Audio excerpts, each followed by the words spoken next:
Hello Neelpari, কি অবস্থা, কেমন আছেন? আস্তাগফিরুল্লাহ।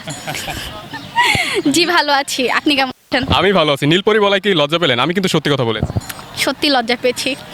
আপনি লজ্জা পেলে তো আমি লজ্জা পেয়ে যাব। যাই হোক, আজকে আমরা একটি টুইস্ট নিয়ে এসেছি। আপনি কি আমাদের এই টুইস্টে অংশগ্রহণ করবেন? ওকে। বিষয়টা হচ্ছে একটা প্রাঙ্ক। আপনার কি এমন কোনো ফ্রেন্ড আছে যে ফ্রেন্ড খুবই আপনার কাছের এবং যাকে আপনি ফোন দিয়ে ইমপ্রেস করার চেষ্টা করবেন এবং সেই সাথে প্রপোজ করে দিবেন? পারবেন? তো মহা মুশকিল ভাই। ঝামেলায় ফেলে দিলেন। চিন্তা করতেছি, আছে কিন্তু তার আমার ফ্রেন্ড হচ্ছে সবই ভাইদের মতো, তো তাদের সাথে প্র্যাঙ্ক করব, তারা প্রাঙ্ক প্রাঙ্ক কিন্তু যে কারোর সাথেই করা যায়। আচ্ছা ট্রাই করি, দেখি কি হয়। যাকে দিবেন সে কি মুরগি টাইপের নাকি?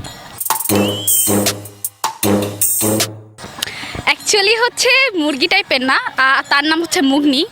মাথা, জি। আমার নামের সাথে কিন্তু তাহলে একটা রিলেটিভ।